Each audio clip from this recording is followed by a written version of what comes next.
Bonsoir à toutes et à tous et bienvenue à ce JT des JT, les titres. Opérationnaliser les avantages de la carte de presse au Bénin est le motif d'une nouvelle lutte engagée par les professionnels des médias qui, à travers le comité de facilitation carte de presse, dénoncent le non-respect des mesures réglementaires liées à cette carte. Cette nouvelle lutte a été annoncée jeudi 24 août dernier en conférence de presse à Cotonou en présence des associations fêtières. Les femmes parlementaires du Bénin s'engagent dans la prévention de la lutte contre la prévention et la lutte contre l'extrémisme violent au nord Bénin. À cet effet, elles sont désormais outillées sur leur rôle.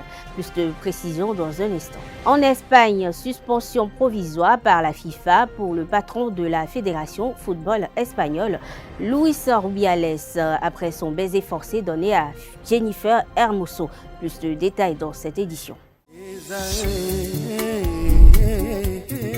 L'École supérieure d'administration, d'économie, de journalisme et des métiers de l'audiovisuel ESAE offre de nouveaux challenges pour l'année universitaire 2023-2024. Étudiantes et étudiants, parents d'élèves nouveaux bacheliers, ESAE, c'est la garantie d'une formation de qualité à des conditions très avantageuses. À Gbedjromede, à Kpakpa, à Boumekalavi et Parakou, inscrivez-vous en administration générale, administration du travail et de la sécurité sociale, trésor et finances publiques, impôts, diplomatie et relations internationales, journalisme et métiers de l'audiovisuel, gestion des marchés publics, planification et développement local, sciences économiques, sciences juridiques et toutes les filières des sciences de gestion. ESAE vous offre des bourses, demi-bourses et de réductions pour les premières inscriptions dans toutes ces filières. Waouh! En licence 1, 2 et 3 et en master, bénéficiez jusqu'à 50% de réduction sur tous nos sites. N'est-ce pas génial? Infoline. ESAE Gbedjromede, 3e rue à droite en quittant le carrefour Le Jador pour la BIBE Jéricho ou au plus 229 90 93 65 21 98 98 14 00 à Kpakpa au plus 229 52 88 33 33 à Boumekalavi au plus 229 52 88 44 44 Parakou au plus 229 52 46 12 12.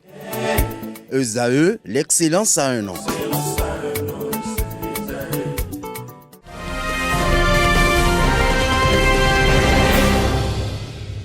Bonsoir. Annoncé pour une visite de travail, le chef de l'État béninois, Patrice Talon, devrait se rendre très prochainement en Algérie. On apprend dès lors que ce voyage devra permettre au président Patrice Talon du Bénin et Abdelmadjid Tebboune de l'Algérie de discuter des questions de coopération et booster les relations bilatérales entre les deux pays. Plus de précisions vous seront fournies dans nos prochaines éditions. Le comité de facilitation carte de presse a tenu jeudi dernier une conférence de presse à la Maison des médias Thomas Mélenchon de Cotonou, en présence des hommes des médias et des associations fêtières du secteur. Après plusieurs semaines de lutte pour la délivrance des cartes de presse, le CFCP lutte désormais pour l'application des mesures d'ordre réglementaire relatives à la carte de presse. À cet effet, voici quelques propos recueillis par ESAE TV. Nous avons compris que la facilitation ne saurait consister seulement à réclamer et obtenir des cartes de presse, mais plus encore, actionner un dispositif de veille permanente et d'éveil pour rendre désormais applicables les mesures d'ordre réglementaire relatives à la carte de presse dans notre pays. Je voudrais vous rappeler que les avantages liés à la détention de la carte de presse ne sont pas une innovation au Bénin, mais que cela existe dans presque tous les pays, notamment les pays voisins avec lesquels le Bénin n'a rien à envier en termes de promotion de la démocratie. Nous avons estimé qu'il est grand temps que la carte de presse cesse d'être une pacotille dans les portefeuilles des professionnels des médias, mais qu'elle soit utile pour le détenteur sous tous les aspects qui figurent dans les différents tests qui l'encadrent. Notre objectif est de susciter un réveil collectif de tous les professionnels des médias sur l'intérêt que revêt la carte de presse dans le cadre de l'exercice de notre métier, afin qu'ensemble nous puissions travailler à faire exécuter enfin les mesures subséquentes au bénéfice des acteurs. Honorables invités, mesdames, messieurs, je voudrais vous rappeler que par décision numéro 13-015 du 25 avril 2013, la Haute Autorité de l'audiovisuel et de la communication a inscrit au chapitre 7 les avantages liés à la détention de la carte de presse en République du Bénin. La Constitution de la République du Bénin, qui a créé la HAC, lui donne pour mission principale la promotion et la protection du secteur des médias avant la régulation. C'est pour cette raison qu'après la délivrance des cartes de presse, lesquelles ont subi cette fois-ci une réforme majeure, nous trouvons important et utile non seulement d'attirer l'attention de la Haute Autorité de l'audiovisuel et de la communication sur la nécessité de mettre en œuvre les dispositions réglementaires au bénéfice des professionnels des médias afin de rester en phase avec sa principale mission, qui est de promouvoir et de défendre la liberté de la presse. Il faut saluer l'activité de tout le monde, y compris également que c'est un combat collégial. C'est le combat du comité de facilitation de la carte de presse, mais c'est aussi le combat des associations fêtières, des associations. C'est le combat également du CNPA et de l'UPMB. Donc nous avons travaillé la main dans la main. Nous avons un fantassin qui est devant, en la personne de notre confrère Michel, qui est aussi membre du CNPA. Donc aujourd'hui, c'est l'aboutissement d'un processus. Voilà. Donc nous devons entamer la deuxième phase, également la main dans la main, et nous devons faire en sorte que le journaliste soit respecté et que nous jouissions effectivement des avantages liés à la carte de presse. Donc ce que je souhaite aujourd'hui, c'est beaucoup d'abnégation et beaucoup de compréhension également, et que nous ayons un franc-parler avec la structure de régulation et de protection des journalistes qui est la HAC, et qu'ensemble nous menions ce combat jusqu'à son aboutissement heureux. Les femmes journalistes du Nord Bénin sont désormais outillées sur les mécanismes de détection et de répression du harcèlement sexuel dans les médias du Bénin, organisé à Parakou. L'objectif principal d'atelier de travail est de faire des médias des espaces d'épanouissement de la femme. Reportage ETélé Bénin. L'Union des professionnels des médias du Bénin s'engage à lutter contre le harcèlement sexuel dans les médias du Bénin. Après l'étape de Cotonou, c'est au tour des femmes des médias de la région septentrionale du Bénin, réunies dans la cité des Kobourou le 17 août 2023, pour bénéficier de cette formation. Il n'y aura pas de développement ou d'épanouissement si on reste dans un environnement où il n'y a que des hommes ou dans un environnement où il n'y a rien que des femmes. Donc c'est forcément les hommes et les femmes ensemble qui pourront aider à aller de l'avant. On parlera des mécanismes de détection du harcèlement en milieu du travail, spécifiquement dans les médias, également de ce que la loi dit en la matière, les dispositions juridiques et tout ça, comment la loi nous protège face à ces violences basées sur le genre et le harcèlement sexuel en particulier. Je pars toujours du principe que l'homme et la femme sont égaux, article 26 de la Constitution béninoise. Il n'est pas normal que dans la tête de la femme, elle se sente limitée ou qu'elle se limite à travers le comportement déviant ou les comportements déviants de nous, les hommes. C'est pourquoi faire des médias des espaces d'épanouissement de la femme me paraît assez important, assez pertinent pour que vous, les professionnels des médias, sexe féminin du septentrion, à l'instar de vos sœurs, de vos aînés, de vos consoeurs de la partie méridionale du Bénin, du pays, que vous bénéficiez aussi de cette formation. Grâce à cette formation de l'Union des professionnels des médias du Bénin, les femmes des médias peuvent facilement dénoncer le harcèlement en milieu professionnel et aider à mettre fin au phénomène. Le Bénin a célébré le 23 août dernier la journée internationale de souvenir de la traite négrière et de son abolition à Ouidah. De la douleur à la grandeur est le thème de l'édition 2023. Les manifestations officielles ont été présidées par le ministre béninois du Tourisme, de la Culture et des Arts, Jean-Michel Abimbola, en présence du maire de la ville de Ouidah, Christian Wetchenou, des représentants du corps diplomatique, des têtes couronnées et autorités religieuses ainsi que des délégations d'afro-descendants venus de par le monde. Retour sur cette commémoration suivie par Télépénin. De la douleur à la grandeur, c'est sous ce thème que les ancêtres noirs arrachés à leur terre natale, déportés pour servir comme esclaves en Occident, sont célébrés par leurs petites filles et petits-fils à l'occasion de la commémoration de la Journée internationale du souvenir de la traite négrière et de son abolition. Venus des pays comme la Guadeloupe et la France, avec des douleurs qui ne s'estompent point de leur mémoire et un double défi de rééquilibrage qui sont retrouver le lien entre nos aïeux victimes de l'esclavage et nous-mêmes, rééquilibrer le lien entre la Guadeloupe et l'Afrique, singulièrement le lien avec le Bénin.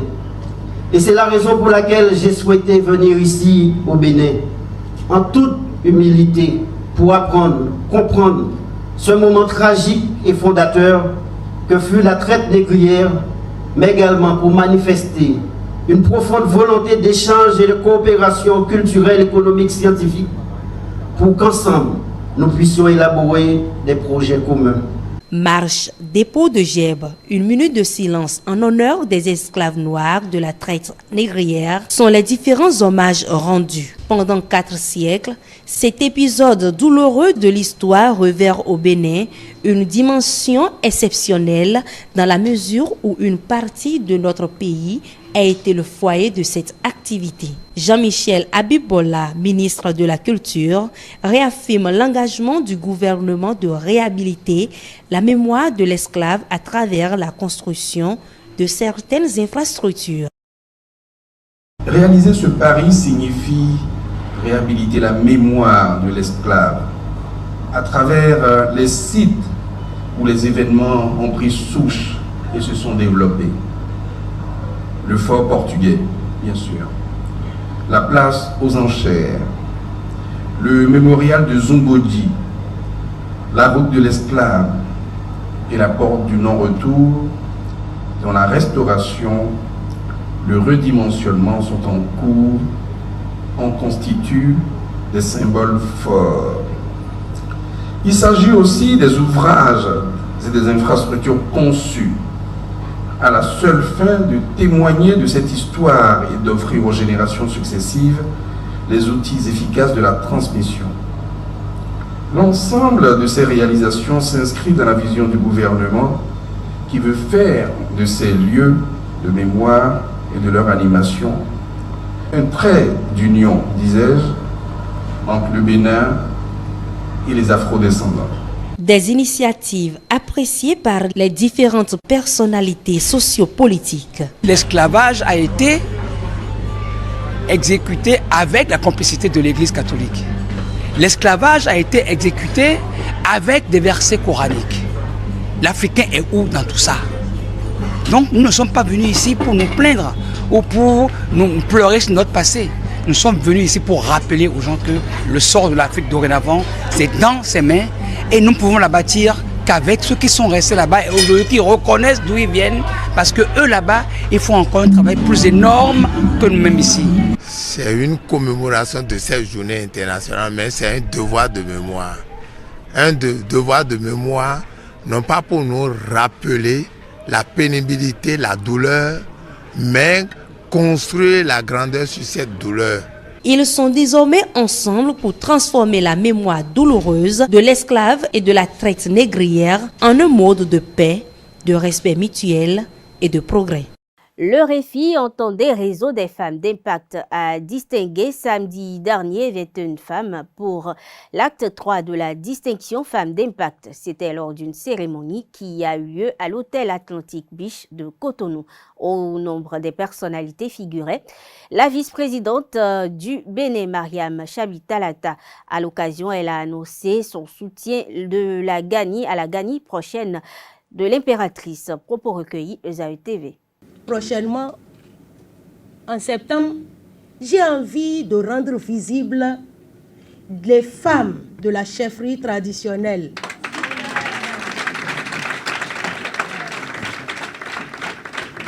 Dans notre pays, depuis 5 siècles, dans la région septentrionale, les rois ont toujours été accompagnés de reines qui ne jouent pas de second rôle, qui jouent de vrais rôles.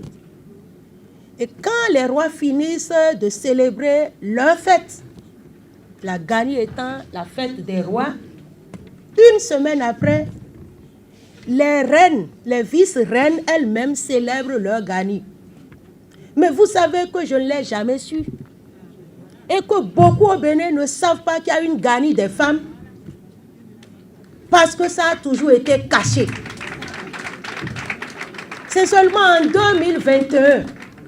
en 2021 que je l'ai su. Dès que je l'ai su, j'ai dit, bon, pour la Gani de l'empereur, les hommes et les femmes peuvent tous y aller. Mais moi, désormais, j'assiste la vice-reine dans l'organisation de sa Gani pour rendre visible cette Gani. La prochaine édition, c'est au mois de septembre. J'invite toutes les femmes d'impact ici présentes à m'accompagner dans cette dynamique de visibilisation des femmes d'impact. Vous savez que nous venons de célébrer le 1er août. Et le gala du 1er août a été le gala des Agodiers. N'est-ce pas? C'est dit qu'il y a une nouvelle dynamique dans notre pays. Nous faisons tout pour corriger les inégalités de genre. Les inégalités dont les femmes ont été victimes durant des décennies.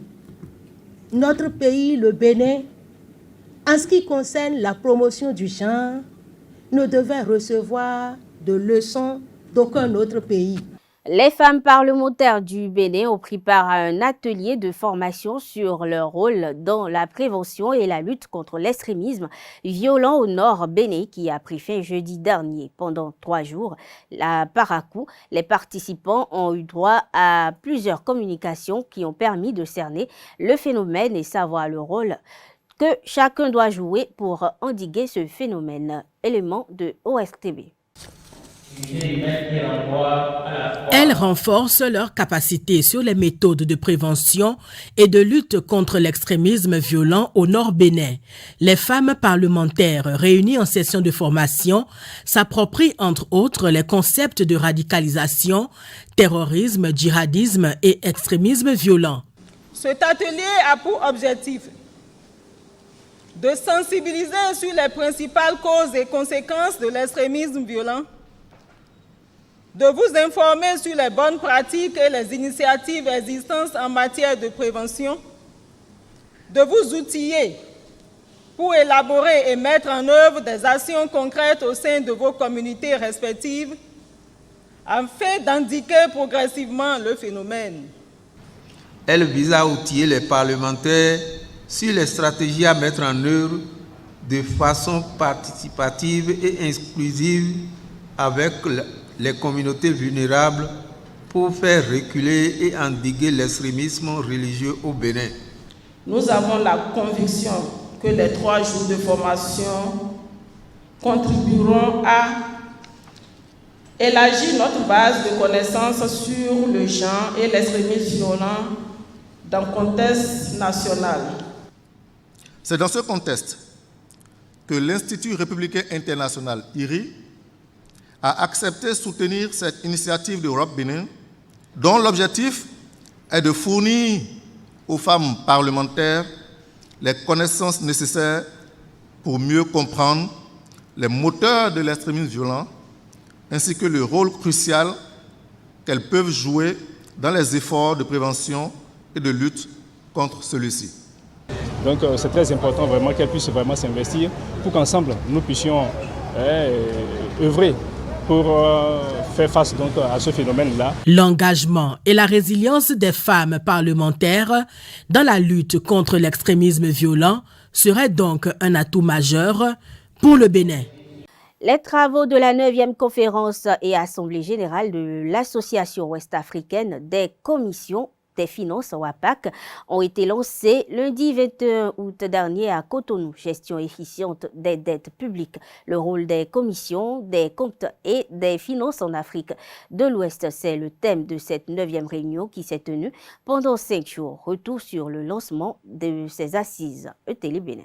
Nous étions en mai 2022 au cours de la 8e conférence et assemblée générale de l'Association des commissions des finances de l'Afrique de l'Ouest WAPAC, quand le Bénin soumet sa candidature pour abriter la 9e édition. Un rêve qui se concrétise ce 21 août 2023 pour le Parlement qui salue cette opportunité donnée au Bénin. Une première depuis son adhésion en 2012. Notre présence en ces lieux me fonde à affirmer, comme Jean-Claude Carrière, je cite, que le rêve est la vraie victoire sur le temps. Fin de citation. Aujourd'hui, notre appartenance collective à la WAPAC matérialise notre désir de faciliter le partage d'expériences, l'appropriation des bonnes pratiques, l'harmonisation et la normalisation du travail parlementaire dans le domaine des finances publiques, dans la sous-région ouest-africaine et à l'étendre à tous les États africains. L'objectif de cette conférence est la poursuite de la dynamique, de la promotion et de la bonne gouvernance dans les pays de l'Afrique de l'Ouest. Au thème des 5 jours que dureront les travaux, les participants doivent être en mesure de connaître les astuces de mobilisation des ressources financières pour leur pays afin de renforcer la coopération bilatérale entre les pays membres. La mise en place d'une discipline budgétaire rigoureuse dans nos États conduira à la bonne réalisation des prévisions budgétaires globales initiales, en recettes comme en dépenses, et les niveaux modérés de l'endettement public et du déficit budgétaire. Cela aura pour effet de permettre aux législateurs que nous sommes d'exercer nos pouvoirs de décision souverains, de veiller à la protection des équilibres financiers et de garantir la qualité des services publics.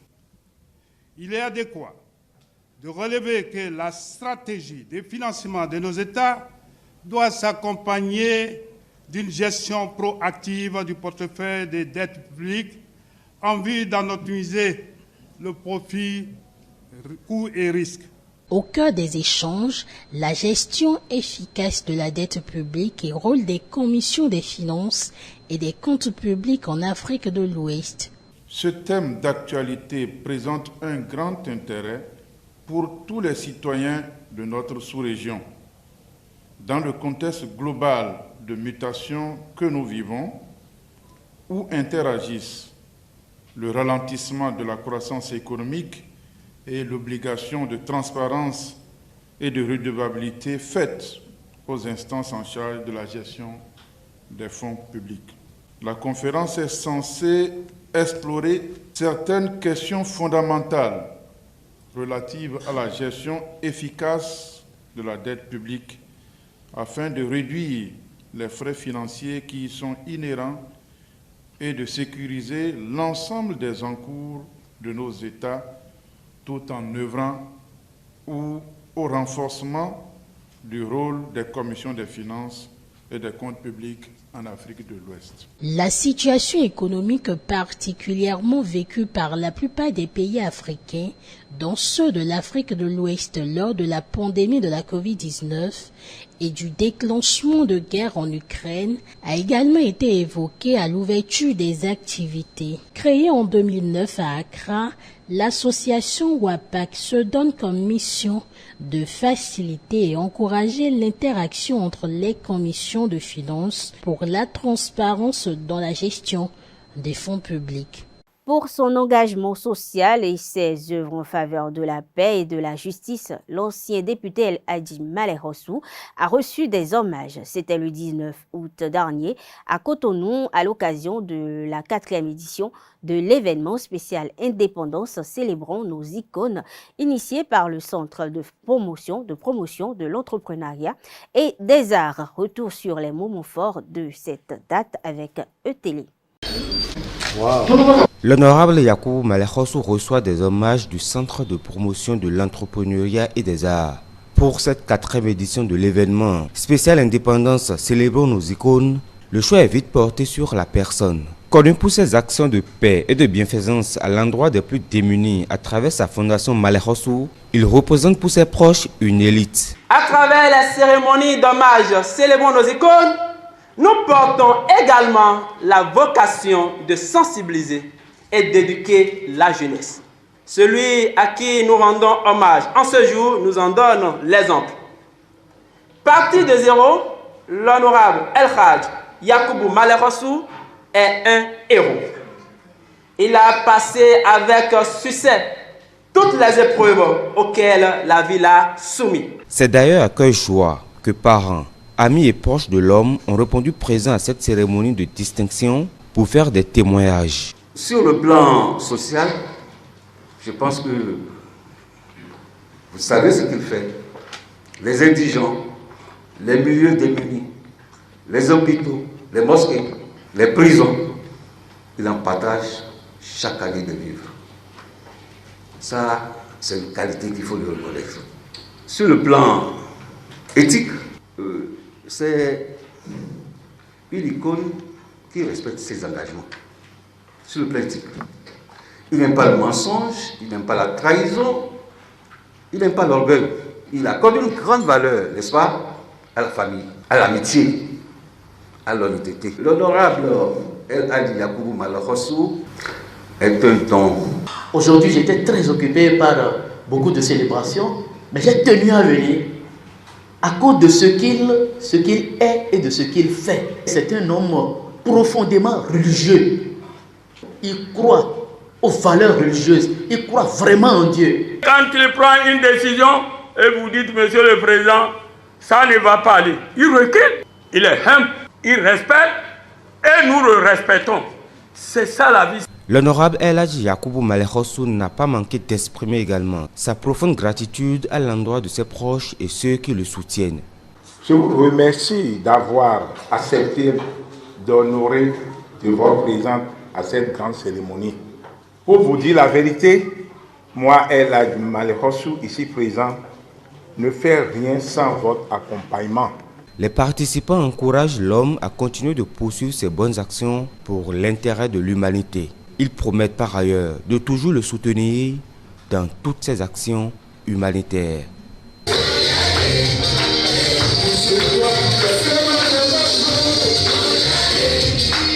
Le 19 août dernier a été organisée la grande finale de la compétition universitaire 3 OADA, l'université d'Abomey-Calavi, initiée par l'association des clubs OADA du Bénin en synergie avec la Fondation pour le droit africain. C'est un creuset d'échanges et de rencontres entre les professionnels du monde juridique, dont les chefs d'entreprise, magistrats et bien d'autres. Le gagnant de cette édition est Ahmad Onifade. Plus de précision dans ce reportage de E-Télé Bénin. 13 ans aujourd'hui, après son adoption, lorsque nous regardons par la fenêtre de l'objectivité la vie pratique des sociétés coopératives de l'OADA, nous ne voyons ni étincelle ni nuance. Le champion national pour la compétition universitaire droit OADA est désormais connu. Son nom est Ahmad Tidjani Onifade. C'est une immense fierté d'avoir obtenu ce prix et j'en suis très fier. Je voudrais au passage également remercier tous les compétiteurs, tous ceux qui étaient dans la compétition avec moi, parce que ce fut une compétition riche humainement. J'ai rencontré de très belles personnes qui sont ici même présentes à mes côtés, des personnes que je n'oublierai pas, des personnes dont j'aurais certainement besoin au cours de ma carrière professionnelle. Je me suis construit même par là un réseau de personnes de qualité et dont je compte bel et bien m'en servir. Cette année, la CUDO a enregistré près de 200 candidats sur l'étendue du territoire national. Elle vise la promotion et la vulgarisation du droit au WADA et la facilitation de l'insertion socio-professionnelle des étudiants après leur formation. Aujourd'hui, il a été question pour nous de choisir ces étudiants qui seront nous représenter en RDC en octobre prochain pour défendre les couleurs du Bénin dans le cadre du concours international général Nebou-WADA. Débuté depuis 6 mois, on a eu le temps pour travailler avec les étudiants. Ça a pris le temps que ça devait prendre. Et vous avez vu un peu que les matchs étaient un peu assez houleux, un peu assez intenses. Et on est plutôt satisfait du résultat qu'on a pour le moment. Et on espère que pour cette 4e participation du Bénin, qu'on reviendra au Bénin avec le grade supérieur. Ce concours international sur le droit est une manière de contribuer à la formation des étudiants et à l'amélioration du climat des affaires au Bénin. Nous avions commencé par accompagner les étudiants depuis 2 ans. Pour cette édition, nous avions insisté sur d'abord la formation des étudiants. Et après cette formation, nous avions procédé à la sélection par étapes. Et aujourd'hui, nous sommes à la phase finale. Je ne doute pas de la capacité intellectuelle de nos candidats. Je leur souhaite bonne chance. Ce grand rendez-vous scientifique permet aux étudiants de se familiariser avec les instruments juridiques du monde des affaires et d'être des acteurs du développement économique. La 9e édition du semi-marathon des personnes handicapées avec le tricycle non motorisé initié a eu lieu en début de semaine. Cette initiative de l'ONG Mido Gbegbo, reportage de ETélé Bénin. 1, 2, 3.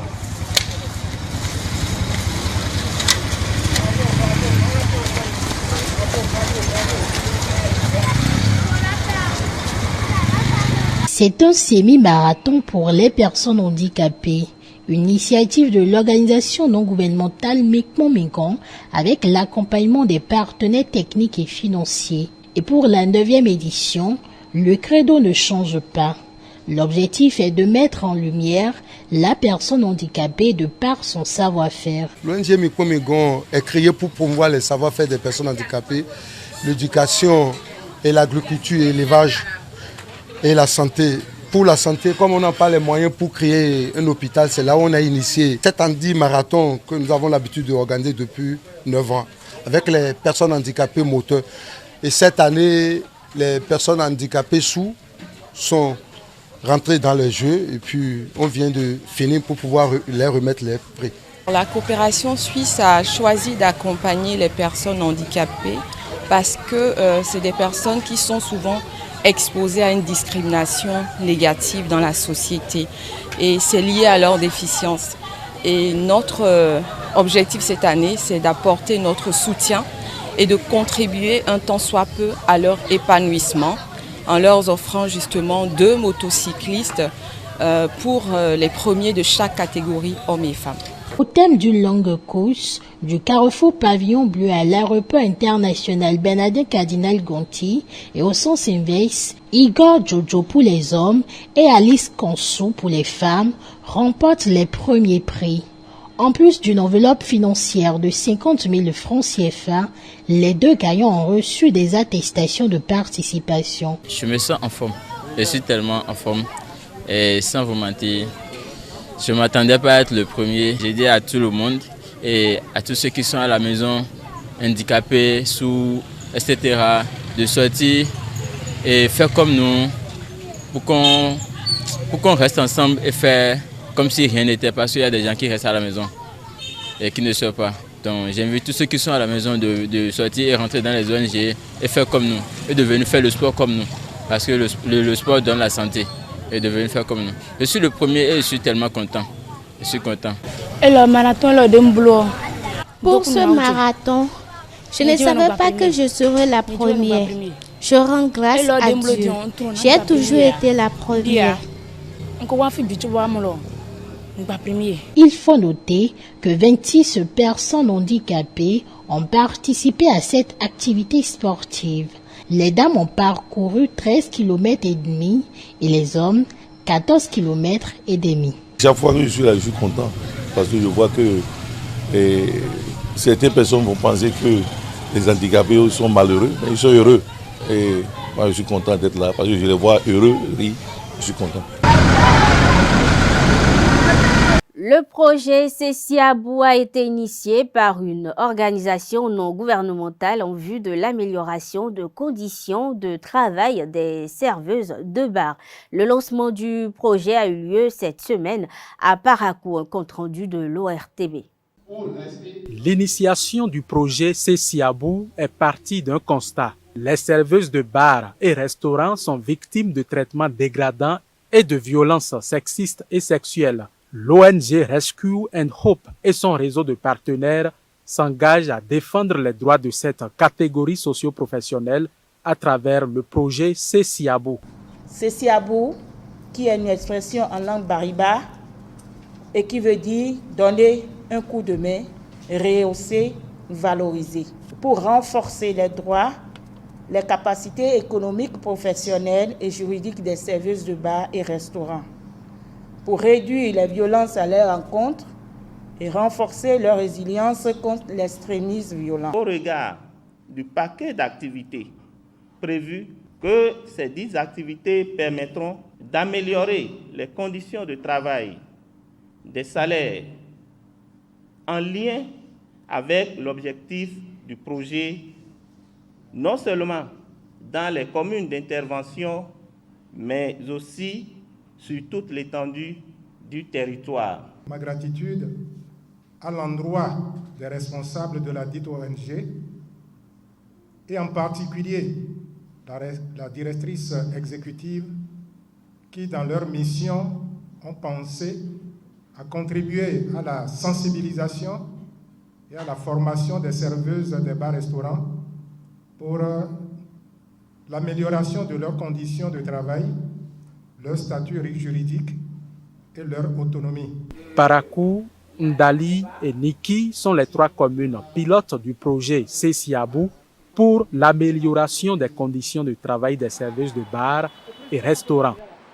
Organisé par le Centre chinois de développement économique et commercial au Bénin en collaboration avec les ministères du Commerce de la Chine et du Bénin et de la pièce, la 13e édition de la foire des produits chinois à Cotonou s'est ouverte lundi 21 août dernier. Sur les divers stands étaient installés entre autres des articles électroménagers, électroniques et numériques, de la quincaillerie, des matériaux de construction, etc. Et la cérémonie d'ouverture a été marquée par la présence de l'ambassadeur de Chine au Bénin, Peng Jingtao, et Isiaku Bawa Teyeri, représentant du ministre de l'Industrie et du Commerce. Le point du lancement officiel avec l'ORTB.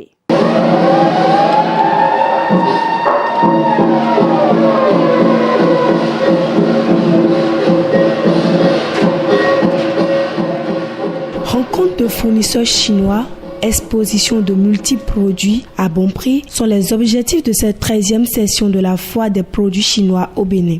Cet événement favorable pour les relations bénino-chinoises a été officiellement lancé le 21 août 2023. Depuis la fondation de cette foire il y a 15 ans, plus de 1500 entreprises chinoises ont été invitées à exposer des centaines de milliers de marchandises chinoises différentes au Bénin et aussi en Afrique de l'Ouest.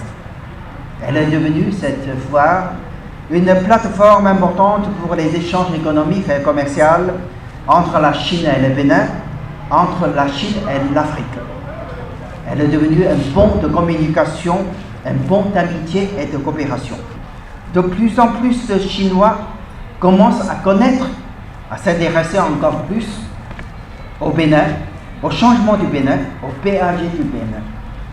Une nouvelle chapitre de coopération sino-béninoise est ainsi ouverte.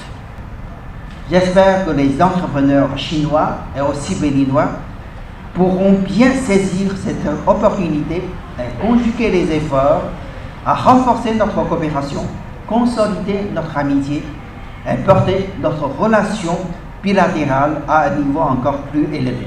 Autorités, investisseurs, population chinoise et béninoise étaient également de la partie. La Chine et le Bénin sont liés par un partenariat agissant, fructueux et positif. Je voudrais saisir la présente occasion pour exprimer la satisfaction du ministre du Commerce et de l'Industrie sur la qualité des liens d'amitié et de coopération multiformes qui existent entre le Bénin et la Chine. Les gouvernements chinois et béninois entretiennent de fructueuses relations sur le plan économique et commercial, aussi bien au niveau de l'assistance technique chinoise, de l'investissement, qu'au niveau des échanges commerciaux.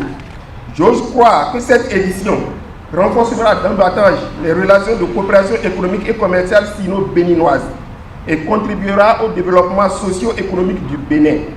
Sur ce, je souhaite plein succès à la 13e édition de la Foire des produits chinois au Bénin. Matériel électroménager, produits de beauté, vêtements, fournitures scolaires et bien d'autres articles sont exposés.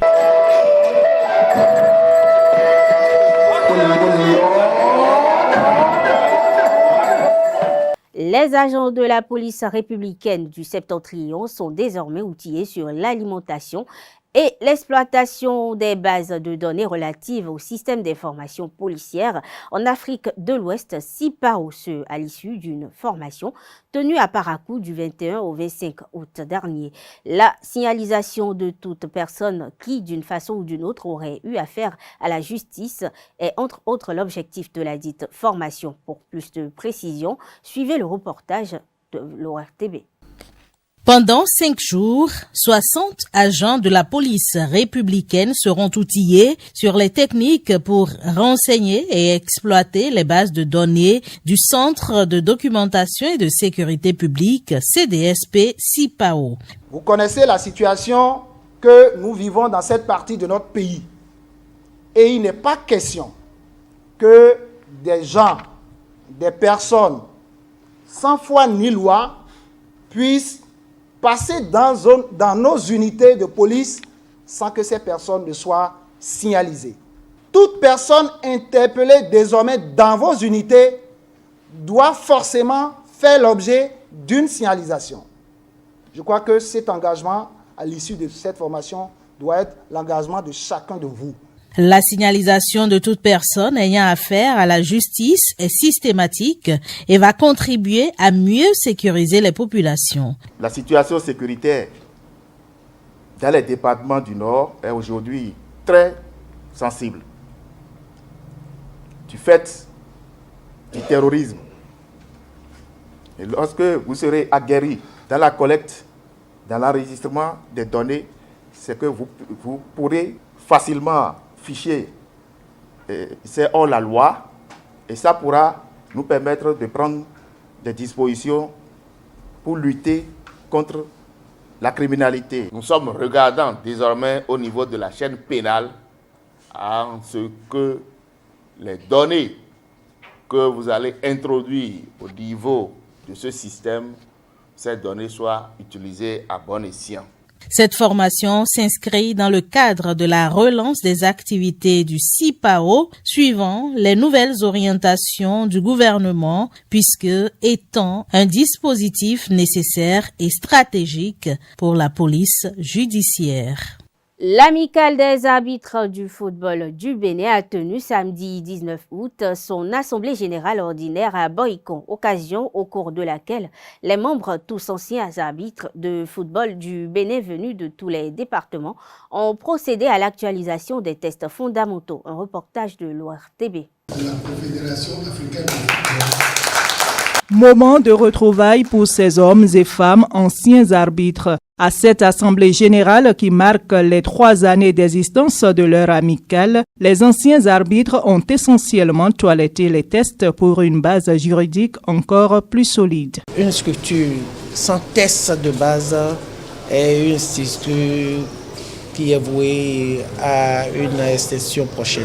Pour que notre amicale puisse vivre éternellement, il est bon de se retrouver pour une assemblée générale et remettre les choses à jour. C'est donc à juste titre que le conseil communal souhaite que Boycon abrite le siège de l'amicale des anciens arbitres pour déclencher auprès de la jeunesse la passion pour ce noble art et jouer ainsi un rôle de catalyseur pour la promotion de l'arbitrage. Je pense quand même que des personnes qui ont été dans le sport, qui ont été dans le développement de l'arbitrage et dans le développement du football dans notre pays, peuvent toujours se mettre ensemble dans un cadre organisé et accompagner donc le sport béninois à travers l'arbitrage. Le président de l'amicale est aujourd'hui le président de la commission des arbitres de la CAF. Et donc moi je pense quand même que nous devons surfer sur ça et voir quelles sont les opportunités qui s'offrent à nous pour que nous puissions faire grandir un peu plus l'arbitrage au Bénin. En tant que membre fondateur, moi je me sens très honoré parce que ce que nous vivons aujourd'hui, je suis comme une mère porteuse. Mon souhait, c'est surtout que cet enfant grandisse. Les participants à cette assemblée générale s'engagent à travailler ensemble afin que le Bénin soit davantage révélé au monde en matière d'arbitrage. Hors du Bénin, la junte nigérienne a ordonné à ses forces armées de se mettre en état d'alerte maximale, invoquant une menace accrue d'attaque. C'est ce qui ressort d'un document interne publié vendredi dernier par son chef de la défense, dont une source sécuritaire dans le pays a confirmé l'authenticité. Selon Reuters, le document partagé en ligne samedi indique que l'ordre d'être en alerte maximale permettrait aux forces de réagir de manière adéquate en cas d'attaque et d'éviter une surprise générale. Les menaces d'agression sur le territoire national se font de plus en plus sentir, a indiqué le communiqué. Au Gabon, c'est sans Internet et sous couvre-feu que les Gabonais ont passé la soirée du samedi 26 août au moment du dépouillement après les votes pour les élections générales dans le pays. Une décision du pouvoir dans le cadre des élections générales qui ont eu lieu samedi. Le gouvernement a pris la décision de suspendre jusqu'à nouvel ordre l'accès à Internet sur toute l'étendue du territoire. Un couvre-feu sur l'ensemble du territoire est décrété et sera appliqué dès ce dimanche 7 août. Il sera en vigueur de tous les jours à partir de 19h jusqu'à 6h, a justifié Rodrigue Mbomba Bissaou, le ministre de la Communication à la chaîne de télévision publique. Pour l'opposition, il s'agit d'une manœuvre de fraude. Le candidat de l'opposition Albert Ondo a accusé le président Ali Bongo, candidat pour un troisième mandat, d'orchestrer la fraude. Je suis parfaitement informé des fraudes orchestrées par Ali Bongo et de ses partisans. Je n'en ai rien à cirer. J'ai même des résultats qu'il s'apprête à déclarer où je ne suis gagnant que dans 2 provinces, j'attends, a-t-il déclaré après avoir effectué son vote.